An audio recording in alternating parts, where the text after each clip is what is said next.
2015 2019 காலகட்டத்தில் வீடமைப்பு அதிகார சபையின் சில திட்டங்களுக்கான செலவுகள் தொடர்பாக முன்வைக்கப்படும் பல்வேறு குற்றச்சாட்டுகளுக்கு அப்போதைய விடயத்துக்கு பொறுப்பான அமைச்சராக இருந்த தற்போதைய எதிர்க்கட்சித் தலைவர் சஜித் பிரேமதாச இன்று பதிலளித்தார்.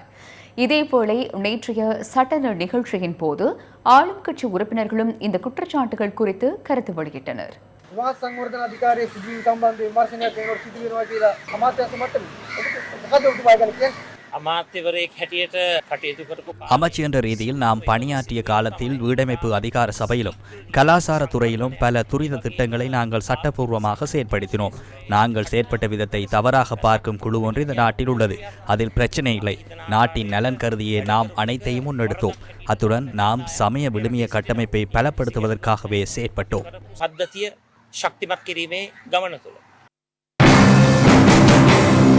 வீடமைப்பு அபிவிருத்தி அதிகார சபையின் செலவுகள் தொடர்பில் எத்தகைய விசாரணை முன்னெடுக்கப்பட உள்ளது? சட்டன அரசியல் நிகழ்ச்சியில் கலந்து கொண்ட அமைச்சர் வசந்த சமரசிங்க இது தொடர்பாக தெளிவுபடுத்தினார். சஜித் பிரேமதாச வீடமைப்பு அமைச்சராக இருந்தபோது காணிகளை காண்பித்து கடன் வாங்கினார். கடன் வழங்கி அந்த கிராமங்களில் உருவாக்கப்பட்ட போது திறப்பு விழாவுக்காக வழியெங்கும் பதாகைகளை காட்சிப்படுத்திக் கொண்டு சென்றார். அது தொடர்பிலான செலவுகள் குறித்து விசாரணை நடத்தப்படுகின்றது. இத்தகைய விடயங்களே தற்போது தெரிய வருகின்றன. தேர்தலில் பிரசாரமாக செய்துள்ளனர். இதனை அடுத்து ஜனாதிபதி தேர்தலில் போட்டியிடுவதற்காக ரணில் விக்ரமசிங்கவிடமிருந்து அவர் விலகி வந்தார் என்று நான் நினைக்கின்றேன். வந்தவுடன் விளம்பர செலவுகளை செய்துள்ளார். வீடுகளை அமைப்பதற்காக வழங்கிய நிதியை விட விளம்பரப்படுத்தலுக்கு செலவு செய்துள்ளார். வீடுகளை அமைப்பதற்காக மக்களுக்கு கடன் வழங்கி பிரசாரம் செய்துள்ளனர். அரசாங்க நிதியை கொண்டே தேர்தல் பிரசாரத்தை ஆரம்பித்துள்ளனர். ஐக்கிய மக்கள் சக்தியின் பிரதி சட்ட செயலாளர் சட்டத்தரணி ரஜித லக்மால் இந்த குற்றச்சாட்டுகளுக்கு பதிலளித்தார். ஏற்கனவே விசாரணை நடத்தப்பட்டு தீர்மானங்கள் வழங்கப்பட்ட பிரச்சனையே இது. சஜித் பிரேமதாசுவுக்கு எதிராக இன்று வரை இது தொடர்பில் எந்தவித குற்றச்சாட்டு முன்வைக்கப்படவில்லை.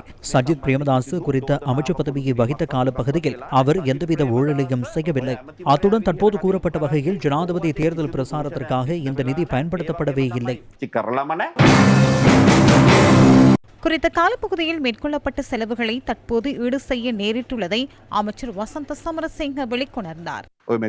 அவர் கூறும் வகையில் சில விசாரணைகள் நடத்தப்பட்டதுடன் சில விசாரணைகள் இடையில் நிறுத்தப்பட்டன. ஆகவே சில நிலுவைக் கட்டணங்களை செலுத்துமாறு அமைச்சரவைக்கு கோரிக்கைகள் வருகின்றன. இதில் பில்களை செலுத்துவதற்கு அமைச்சரவைக்கு வரும்போது பிரசாரத்துக்கு செலவு செய்யப்பட்டுள்ளது. ஒரு வாரத்துக்கு 1 கோடி ரூபாய் சிறிய தொகை அல்ல. குறித்த அமைச்சு இவ்வாறான செலவுகளை செய்திருக்கும் என்றால் வெறுமனே அதனை செய்ய முடியாதல்லவா? இவ்வாறு பாரிய தொகையை செலவிடுவது என்றால் விலைமனு கோரிக்கை விடுக்க வேண்டும். யாரிடம் விலைமனு கோரினார்கள்? இந்த வீடமைப்பு திட்டத்தில் 2562 வீடமைப்பு திட்டங்களை முன்னெடுக்கவே அனுமதி வழங்கப்பட்டுள்ளது. சஜித் பிரேமதாச அப்போது வீடமைப்பு அமைச்சராக இருந்தார். 367 மாத்திரமே நடைமுறைப்படுத்தப்பட்டுள்ளது. 25,453 பயனாளிகளுக்கு கடன் வழங்கியுள்ளனர். 28,633 பேருக்கு நிதியுதவி வழங்கியுள்ளனர். கடன் செலுத்த தவறியவர்களின் எண்ணிக்கை 1,30,567 ஆகும். அந்த தொகை 566 கோடி ஆகும். 1,05,249 சீமந்து மூடைகள் வழங்கப்பட்டுள்ளன. அதற்காக 90 கோடியை செலவு செய்துள்ளனர். இவை நாம் கூறுபவை அல்ல. வீடமைப்பு அதிகார சபையின் முகாமைத்துவ பிரிவே இந்த அறிக்கையை வழங்கியுள்ளது. 2015-2019 காலப்பகுதியில் கலாசார நிதியத்தின் 11 பில்லியனுக்கும் மேல் தவறாக பயன்படுத்தப்பட்டமை தொடர்பில் விசாரணை நடத்தப்பட்டுள்ளது. அதனையும் நாம் முன்னெடுக்கவில்லை. 2019 ஆண்டின் பின்னர் கோட்டாபய ராஜபக்ச ஆட்சிக்கு வந்ததும் குழுவொன்று நியமிக்கப்பட்டு கலாசார நிதியத்தில் விசாரணை நடத்தப்பட்டது. சஜித் பிரேமதாச எதனுடனும் தொடர்பு படவில்லை என கூறுகின்றனர். அவரை சுத்தப்படுத்துவதை விட இந்த குற்றச்சாட்டு தொடர்பில் பிரச்சனை உள்ளது. ஆகவே அது தொடர்பில் விசாரணை நடத்தப்பட வேண்டும். இந்த 2 விடயங்களும் அரசியல் ரீதியாக அரசியல் கட்சி ஒன்று முன்வைத்துள்ள குற்றச்சாட்டுகள் அல்ல.